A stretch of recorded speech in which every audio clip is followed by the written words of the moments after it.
बंधु के हेतुओं से आत्मरक्षा न करता हुआ शब्द रूप से आगम के प्रश्नों को समझता हुआ भी राग मोह का विसर्जन नहीं कर पा रहा। और जो राग देश मोह का विसर्जन नहीं कर पा रहा है वह निर्बंधता को हासिल नहीं कर सकेगा। परम तत्व हंस आत्मा कर्म शून्य चिद पिंड ज्ञान घन एकत विभक्त स्वभाव भी है। ऐसे एकत विभक्त स्वभाव को शब्दों में समझता हुआ भी जो मोह से पीड़ित होता है, कसाय से पीड़ित होता है, इच्छाओं से पीड़ित होता है, उसमें जरा विवेक खो बैठता है। निर्जा स्थान पर पहुंच करके भी बंद स्थान को मित्र सम्मान दे रहा है। जो जीव मिथ्यात आवृत्ति प्रमाद कसाय योग इन प्रत्ययों में किंचित भी अपना ममत्व रख रहा है वह बंद स्थान का सम्मान कर रहा है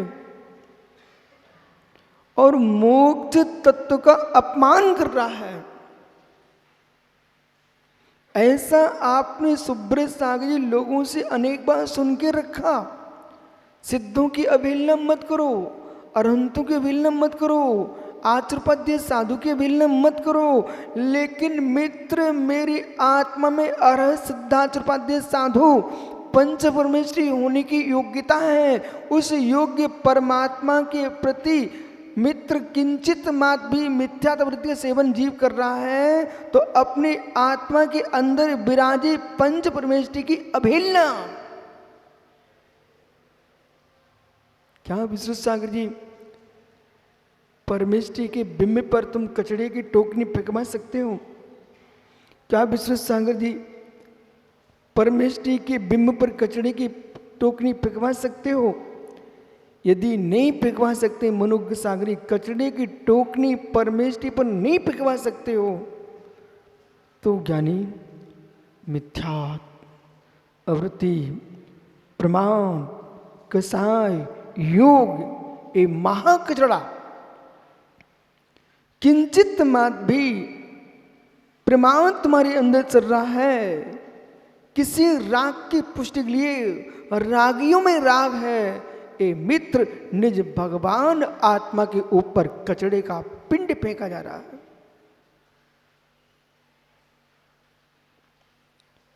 प्रतिमा की अवहेलना न हो, प्रतिमा भान की अवहेलना हो जाए, ये कैसी साधना है?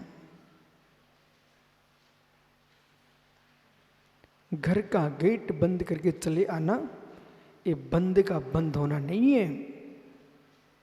महात्मा अरजित सागर जी घर का गेट बंद करके निकल के यहां आ जाना ये बंद का गेट बंद नहीं हो गया। जब तक निज के भीतर मोह राग द्वेष का गेट बंद नहीं होगा तब तक बंद का मार्ग बंद नहीं होगा। ये अन्वेषणीय विषय स्वयं के भीतर झिझक प्रमाद अति उत्साह ये सब तुम्हारी आत्मा के लिए कचरा है। अति उत्साह अभी समझो मैं क्या बोल रहा हूं। अति उत्साह में व्यक्ति विनियों को भी बिना छोड़ देता है। अति उत्साह में जीव घोर प्रमाण कर बैठता है। अति उत्साह में जीव तत्व निर्णय को भूल जाता है। समझो श्री धवला जी की 9वीं पुस्तक में सब लिखा है। उत्साह अच्छा नहीं होता है, प्रसाद गुण अच्छा होता है। आप जैन मुनि हो, उत्साह अच्छा नहीं होता है। मैं अति उत्साह की व्याख्या कर रहा हूं आपसे। अति उत्साह तो किसी विषय में हो सकता है, लेकिन आत्म प्रसाद ये आपके लिए हितकारी है। अति उत्साह में व्यक्ति विवेक भूल जाता है। ज्ञानी अति उत्साह में व्यक्ति विवेक भूल जाता है। अति उत्साह में प्रमाद का ही कार्य हो सकता है, विवेक का कार्य नहीं हो सकता। निर्गंत मुनि बन के सोचिए आप, अति उत्साह में प्रमाद का ही कार्य होगा, निष्प्रमाद का कार्य नहीं हो सकता। प्रमत्त दशा में ही अतिशय होगा, अप्रमत्त दशा में अतिशय नहीं होगा, अप्रमत्त दशा में आत्म गंभीर होगा। हाँ, जब मैं उत्साहपूर्वक अपनी क्रिया करूं, ऐसा कथन करूं, तो समझ जाना सु उपयोग की चेष्टा की बात कर रहे हैं। उत्साहपूर्वक अपनी क्रिया करो तो मित्र, षट आवश्यक में प्रमाद मत करो, लेकिन है वो प्रमाद। सत आवश्यक में प्रमाद मत करो, ऐसा कथन करेंगे तो उस सट आवश्यक में प्रमाण मत करो, उत्साह पूर्वक करो तो उत्साह पूर्वक करो, ऐसा कथन करेंगे। अति उत्साह मत करना। अति उत्साह में क्या होगा, आप अति उत्साहित हो गए, हमने कहा भैया आप प्रतिकोण का पाठ कीजिए। अति उत्साह में इतने जोर से बोल पड़े, जितने श्रवण प्रतिकोण कर रहे थे सबकी आवाजें दब गई अति उत्साह में। कि चक्रेश आत्मा का सुपयोग सद्भूत का विषय है कि असद्भूत का विषय है? सुपयोग। मित्र अरिजीत सागर जी, यदि अध्यात्म न्याय सिद्धांत शास्त्र को किंचित भी आपने समझा तो ध्यान से सुनिए। अब ध्यान से, आत्मा का सुपयोग सद्भूत का विषय है कि असद्भूत नहीं का विषय है? चक्रेश भाई, ये असद्भूत का विषय बना रहे हैं। आत्मा का सुपयोग सद्भूत का विषय है कि असद्भूत का विषय है? मनोज्ञ सागर जी, आप भी पंडित हो चुके हो, बहुत पुस्तकें लिखी हैं, बोलो आत्मा का सुपयोग सद्भूत है कि असद्भूत है?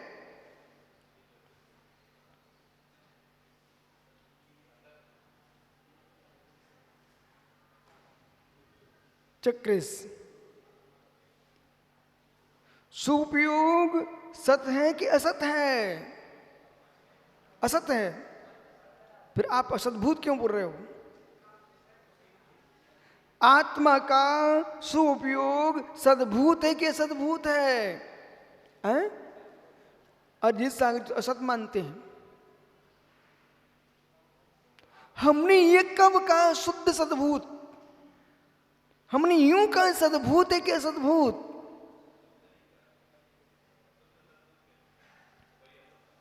सुनिए ध्यान से, पंच परमेष्टि में जो आप ऐसा मानते हो कि अरहंत के पास आऊंगा तो मेरा सोपयोग हो जाएगा, सिद्ध के पास जाऊं मेरा सोपयोग हो जाएगा, आचपद साधु पर जाऊं सोपयोग होगा, ये उपचरित सद्भूत का विषय बनता है, अपितु असद्भूत। उपचरित असद्भूत में चला जाए। बोले क्यों? आप पर में अपना उपचार कर रहे हो। पंच परमेष्टि में मेरा सोपयोग, मंदिर में आ गए व्यवहार कहेगा, बोले कहाँ हो भैया? सोपयोग में लगा हूं मैं। देवालय में पहुंचे, क्या कर रहे हो? बोले सोपयोग में लगा हूं मैं। लेकिन मित्र, इसकी कोई व्याप्ति नहीं है। सागर जी, अरहंत की मुद्रा में भी आप सोपयोग में हो, ये कोई व्याप्ति नहीं है आपकी। निर्गंत शरीर ये देहाश्रित है, निर्गंत मुद्रा ये पौद्गलिक है। निर्गंत मुद्रा में यदि मनोज्ञ सागर और संपूर्ण सागर ये दोनों मान के बैठ गए हैं, अब मैं मुनि बन गया हूं, मेरा मोक्ष नियत हो चुका है, ये इनकी व्यर्थ की कल्पना बनेगी। क्योंकि मुनि मुद्रा तो देह का रूप है, ये शरीर आश्रित है। जब मेरा निज का शरीर मुनि बनने पर भी सुपयोग हो, कोई नियम नहीं है। तो मंदिर में जाके सुपयोग हो जाए, ये कोई नियम नहीं है। तो सुपयोग का सद्भूत क्या होगा? जो पंच परमेष्टि के प्रति सो का श्रद्धान है आपका, वो किस में होगा? परमेष्टि में, आत्मा में। बहुत बढ़िया। जो हमारा पंच परमेष्टि में श्रद्धान है, विश्वास है, प्रतीति है, अनुभूति है, परमेष्टि के प्रति आस्था का संवेदन है, वो मेरे अंदर है कि उनके अंदर है? जैसे कि मनोज गुवाहाटी ने नमोस्तु किया, मुनिराज ने आशीर्वाद नहीं दिया। अब मनोज यदि सम्यक दृष्टि ज्ञानी जीव है तो कभी नहीं सोचेगा इन्होंने आशीर्वाद क्यों नहीं दिया। ये सोचेगा मेरे भीतर आशीर्वाद उत्पन्न हुआ है कि नमोस्तु उत्पन्न हुआ है। अब आपको समझ में आएगा, मेरे भीतर आशीर्वाद उत्पन्न हुआ कि नमोस्तु हुआ? मनोज भैया, नमोस्तु। तो मेरे अंदर जो नमोस्तु प्रणाम हुआ है, शब्द जो निकला नमोस्तु, वो तो पुद्गल की पर्याय है। सूक्ष्म में जाइए भाई। अब देखो, आप सब ज्ञानी हो चुके हो। नमोस्तु जो शब्द में हमने कहा है वो नमस्कार नहीं है। जिन भावों ने नमोस्तु शब्द को उच्चारित कराया है वे भाव नमोस्तु प्रणाम है। जो प्रणाम है नमोस्तु सौमी, ऐसा जो शब्द हमने बोला है वो शब्द तो बाद में उत्पन्न हुआ है। जैसे कि आकाश में महात्मा संपूर्ण सागर जी बिजली तड़कती है, थोड़ी देर बाद आवाज आती है गड़गड़ाहट की। बिजली ना तड़के तो बादल आपको गड़गड़ाते नहीं दिखते हैं, पहले तड़क जाती पर गरजते हैं। ये तो आकाश का विषय है। संपूर्ण दार्शनिक दृष्टियां जो हैं आपकी प्रकृति के साथ चलेंगी, और जो जगत की प्रकृति है हमारी आत्म प्रकृति भी प्रकृति है। अब नमोस्तु सौमी, तो नमोस्तु सौमी जो हमने बोला है इस शब्द प्रकट हुआ है। इस शब्द में नमस्कार नहीं है। शब्द का नमस्कार बाह्य लोगों को जानने के लिए है, और जिसे हम कोई आचार्योपाध्याय साधु हैं उन्हें सुनाई पड़ जाए इसके लिए है। लेकिन शब्द मेरा सद्भूत ही नहीं है चक्रिस। शब्द को आपने शरीर वांग मनः प्राणायाम पुद्गलानाम, शरीर वचन मन पौद्गलिक है। एक और आप जैनी लोग इस सूत्र को भी पढ़ते हो, और फिर जब हम जैसे लोग यूं कहें शब्द पुद्गल, वचन तुम्हारा नमोस्तु नमोस्तु नहीं है, तो तुम आंखें दिखाने लगती हो। बोले कैसा बोल रहे हो, मैं इतने जीवन भर नमोस्तु कर रहा हूं। बोले जीवन भर तुमने जो नमोस्तु की है वो काय योग स्पर्श इंद्रिय रसना इंद्रिय आदि के नियोग से क्षोभम से किए। आप तो ये बोलो तुम्हारे परिणामों में नमोस्तु जितनी हुए वो मात्र नमोस्तु हुए, बाकी पुद्गल का प्रमाण है।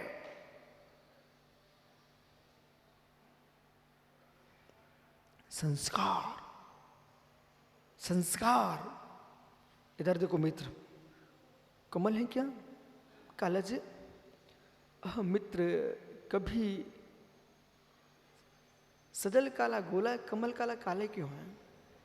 काला तो सब गोरे दिखते मुझे देश में। काला जी, कभी आपने चक्की चलाई? हाथ की चक्की, आटे पीसने वाली नहीं चलाई? मां को चलाते देखा? ठीक। मित्र, मां चक्की चला रही है, बिल्कुल स्थिर होकर सुनना भाई। अरिजीत सागर, एक संस्था के मंत्री को खड़ा किया आपने। ज्ञानी, जब मां हाथ की चक्की चला रही थी अच्छी द्रुत गति से, क्षिप्र गति से चलाया, और चलाते चलाते मां ने डंडा छोड़ दिया। अब तुम ध्यान रखिए मैं क्या बोल रहा हूं। सब पढ़े लिखे छात्र हो, आप सब पढ़े लिखे मुनिराज हो, मुझे छोड़ करके, तब भी मैं आपको कुछ बता रहा हूं। मां जब हाथ में डंडा पकड़ी थी, और मनुष्य सागर आपकी मां को मैंने देखा है, कट्टर मुमुक्षु थी लेकिन कट्टर मुनि भक्त थी, ध्यान रखना। हाँ, इनकी मतारी मुमुक्षु थी पर मुनि भक्त थी। ऐसा इसलिए समय साथ सुनने से चूकती नहीं थी, वो मुनि महाराज को आहार दिए नहीं मैं मानती नहीं थी, ऐसा था। वो एक दिन मेरी शिकायत करने गई थी आचार्य से, बोले चुल्लक जी मानो ने विराग सागर शिकायत कर दें। बोले क्यों? बोले मेरे 5-6 अंतरा आ गए। बोले 8 बजे उठो आप, चलो जल्दी उठो। इतनी ये बुजुर्ग माता थी ना, बिल्कुल बच्चे जैसा पालती थी लोग। टीकमगढ़ की बात कह रहा हूं मैं आपको। आइए, तो मतलब समझिए, आंखों में पानी मत लाना, उस माँ की याद करो जिसने तुम्हें संस्कार दिए, तुम महाराज बन गए हो। वो कभी जिनवाणी नहीं छोड़ती थी, तुम भी रोज जिनवाणी सुनने आया करो। मित्रों, जब इनकी माँ ने आटा पीसा, अब आप सब पढ़े लिखे लोग हो, मेरी बात पर ध्यान दो। काला जी, जब आटा पीस रही माँ, तब तो डंडा पकड़े हैं, ठीक है ना? सो आप कह सकते हो कि एक माँ का पुरुषार्थ चल रहा है, ठीक है? स्यात् चैतन्य मिश्र धारा चल रही है, स्यात् कह दीजिए आप, ठीक? लेकिन मेरा प्रश्न है, जब माँ ने डंडा घुमाया और डंडा छोड़ दिया चक्की का, बिल्कुल ध्रुव दृष्टि से व्याख्या करना, वो जब डंडा छोड़ दिया, अब जो चल रहा है तत्काल में एवं भूतने से किसका पुरुषार्थ चल रहा है? देखो, ये सब ज्ञानी लोग हैं, इनको ऐसा शब्द का प्रयोग मैंने किया कि कुछ बोल नहीं पाएंगे अभी लोग। एवं भूतने से जो चक्कर काट रही है चक्की, वो किस पुरुष के निमित्त से काट रही है? सुनते जाना। एवं भूतने से वहां जड़ का जड़ में ही परमन चल रहा, चेतन कुछ नहीं कर रहा है। बराबर इसी प्रकार से चक्रेश कई बार ये जीव इतना बोल चुका होता है, उपयोग ना भी लगे तब भी बड़बड़ाता रहता है।